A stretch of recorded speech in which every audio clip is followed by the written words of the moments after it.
इस तरीके से।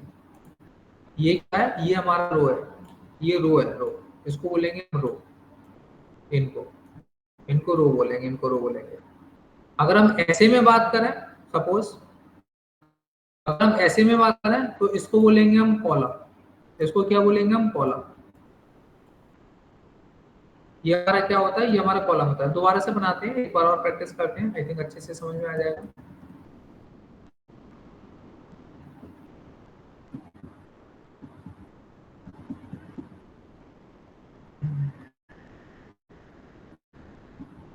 ये देखिए, अगर हम इसकी बात करते हैं तो ये होता है हमारा एक तरीके से,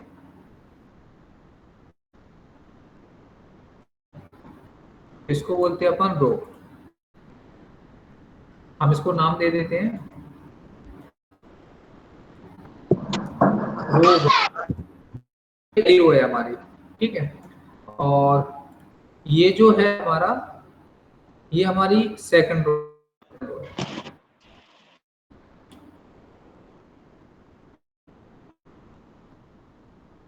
उसको हम नाम दे देते हैं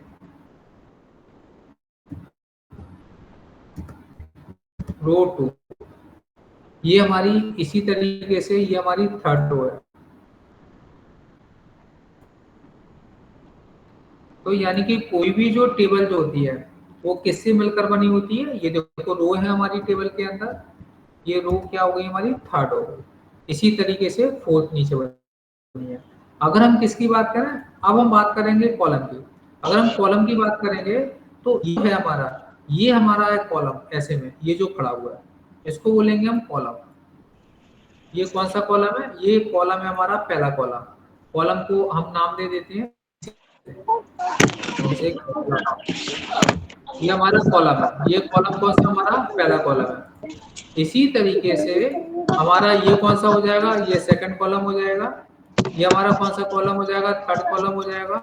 ये हमारा फोर्थ कॉलम हो जाएगा, और ये हमारा थर्ड कॉलम हो जाएगा। यानी कि हमारा जो टेबल है वो टेबल किससे मिलकर बनी होती है, टेबल बनी होती है हमारी रो और कॉलम से। अब हम बात करते हैं कि इस टेबल का हम यूज क्यों करते हैं। तो इस टेबल का यूज करने के लिए हम क्या करते हैं, इसके अंदर आप लोगों ने एक्सेल का तो शायद नाम नहीं सुना होगा, ठीक है। अब हम इसका यूज करके दिखाते हैं, इसका यूज क्या होता है। देखो, सपोज मान के चलो अनंत आप स्कूल जाते हो, राइट। जब आप स्कूल जाते हो तो हुआ क्या होगा कि स्कूल में जब आपने एडमिशन लिया होगा तो आपने डॉक्यूमेंट दिए होंगे, राइट। जैसे आधार कार्ड हो गया, आधार कार्ड इन द सेंस आपका नाम स्कूल वालों को पता होगा, आपके पापा का नाम पता होगा, मम्मी का नाम पता होगा, आपका मोबाइल नंबर पता होगा, राइट।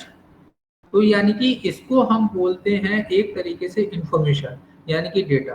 यानी कि जब हम किसी स्कूल में पढ़ते हैं तो हमारा डेटा यानी कि हमारी इंफॉर्मेशन उनके पास होती है। अब इंफॉर्मेशन यानी हमारा नाम स्कूल वालों को पता होता है, पापा का नाम, मम्मी का नाम, कहाँ पर रहते हैं, हमारा मोबाइल नंबर क्या है, ये सारा सब कुछ। तो आपकी जो इंफॉर्मेशन जो होती है उन इंफॉर्मेशन को वो लोग क्या करते हैं, उन इंफॉर्मेशन को वो एक टेबल में सेव करते हैं। अब टेबल में कैसे सेव करते हैं, जैसे कि मैंने अभी आप लोगों को बताया कि टेबल क्या होती है, टेबल का जो स्ट्रक्चर जो होता है ना वो इस टाइप से होता है दिखने में। अब इसके अंदर अभी मैंने बोला कि इस टेबल के अंदर क्या करते हैं कि स्कूल वाले आपके डेटा को रखते हैं, आपकी इंफॉर्मेशन को रखते हैं। तो वो कैसे रखते हैं, जैसे यहाँ पर लिखा रहता है ऑलरेडी पहले से। जैसे कि यहाँ पर उन्होंने लिख दिया रोल नंबर, यहाँ पर उन्होंने लिख दिया नाम, यहाँ पर उन्होंने लिख दिया मान के चलो आपकी सिटी, आप किस सिटी में हो। यहाँ पर उन्होंने लिख दिया आपका मोबाइल नंबर, आपका मोबाइल नंबर क्या है। यहाँ पर लिख दिया उन्होंने फादर का नाम, आपके फादर का नाम क्या है। यहाँ पर उन्होंने लिख दिया मदर का नाम, यानी कि आपकी मदर का नाम क्या है, ये आपने लिख दिया, ठीक है। अब ये तो क्या है, ये आपकी जैसे पहली रो हो गई। पहली रो के अंदर क्या लिख दिया आपने, कुछ हेडिंग लिख दी, जैसे रोल नंबर, नाम हो गया, सिटी हो गया, मोबाइल हो गया, फादर का नाम हो गया और मदर का नाम हो गया। अब हम क्या करते हैं, अब हम इंफॉर्मेशन को फिलअप करते हैं। सपोज हमारे पास अनंत आया एडमिशन लेने के लिए, ठीक है, तो हमें सबसे पहले था कि अनंत की इंफॉर्मेशन को हमें अपनी